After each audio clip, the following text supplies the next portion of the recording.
Hi everyone. I hate I don't like doing videos. I don't like doing pictures. Anyway, I'm insecure.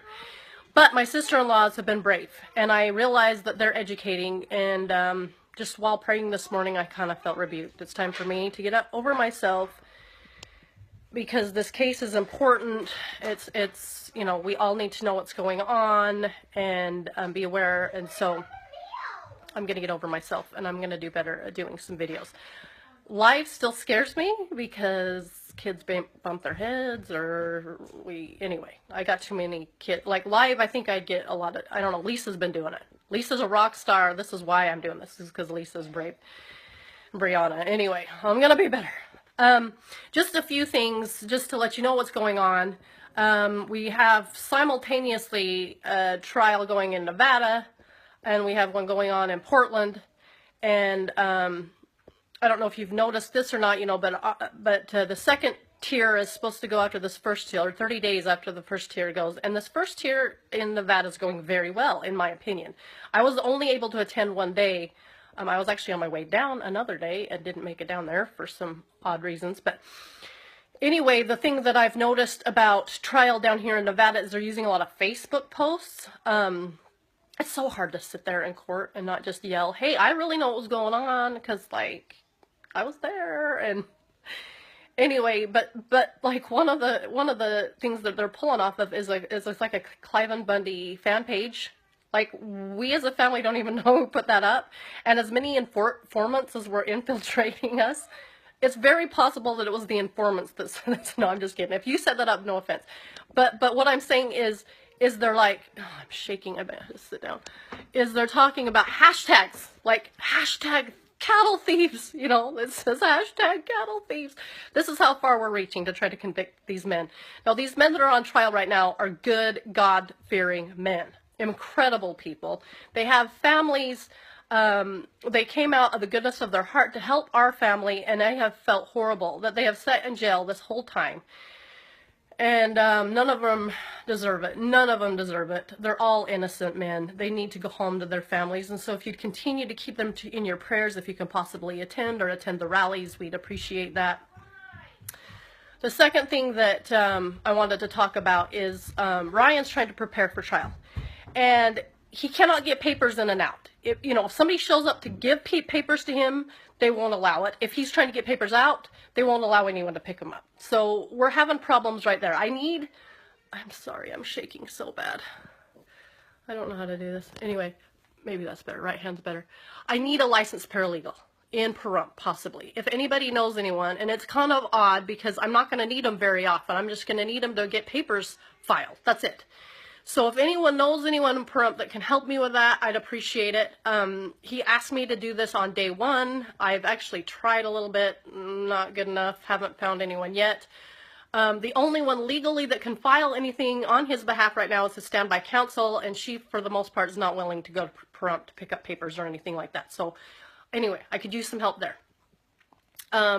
It's just really stupid that he's in jail. He needs a paper filed and he can't file it, and it's frustrating him.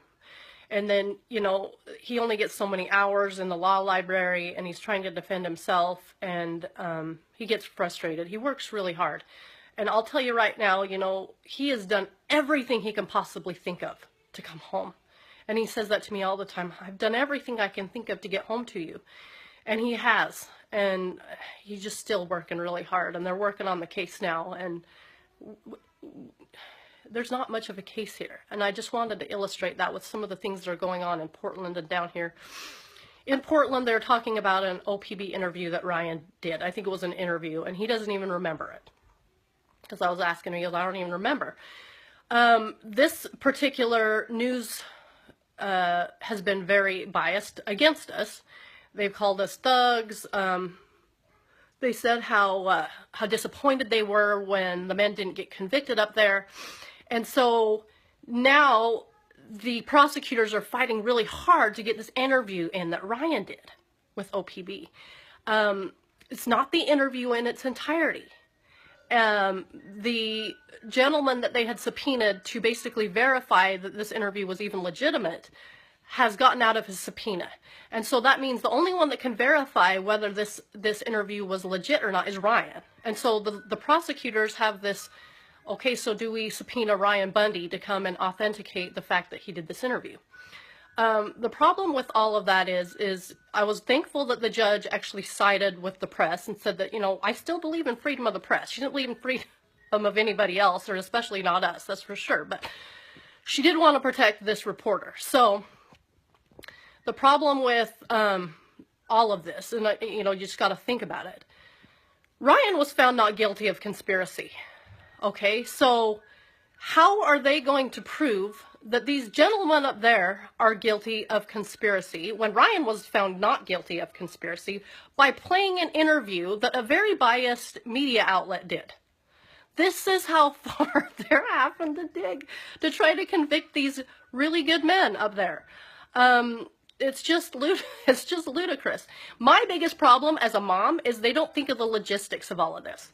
I plan on, you know, going to Portland and supporting Ammon, but then they've been flipping back and forth about whether Ryan's going to be up there or not either, or when. And so as a mom, I'm like panicked because I have to get tickets way in advance because I can't afford them at the last minute. And then rooms up there are really expensive. And then leaving my kids is really hard because I'm their only parent. And they have right now fair animals that we're trying to get ready for the fair. And we do fair animals so that they can buy their own school clothes and so that they can do, you know, drill team and volleyball and football and some of these other things. So they have to earn that money. That was always Ryan's thing. Ryan was the one that did the fair animals with them. And so, and I thankfully have family that helps me with that because I am not real good at micromanaging everything. But just this week, you know, I've got 3 girls doing 3 steers. And one of them we lucked out on, just really nice, gentle. The other 2 are giving my little girls trouble and they're dragging them all over the pen. This, of course, brings on a whole bunch of tears because their dad would have had their dad would have been in there with them, making sure they didn't get hurt and helping them. Not a day goes by, I don't find a kid usually crying. And I don't even have to ask anymore what the problem is. It's always, I miss my daddy. These are all good men, all of them. They've been held in jail. They've been subject to strip searches and all of these other things nonstop. My husband's been beat up in jail. You know, he was shot. He doesn't deserve this kind of treatment. You might not agree with his politics, but that does not warrant a year in jail. Anyway, I'm going to try to do better at doing videos. My sister-in-laws have been an inspiration to me, and I just feel like I need to stand up for liberty. I need to be more about speaking out about the Constitution. Ryan and I went to numerous classes with the kids growing up. The kids got really tired of them. Honestly, 9 times out of 10, I ended up in the hall with the kids, but at the same time, they were very uplifting. Some of them were very good. There was a gentleman by the name of Stephen Pratt. We followed him everywhere. His presentations on the Constitution were educational, and they were very uplifting. We can do this, guys. We can bring it back. We can get our freedom back. But we can't do it by just sitting still and being insecure like I've been. We can't do it by being scared. And I get scared. I'm scared. I don't like to ridicule. You know, Ryan would do an interview and then he'd get all kinds of messages about how horrible he looks, and it would hurt me to the core. And I'm like, I can't do that. I can't be subject to that.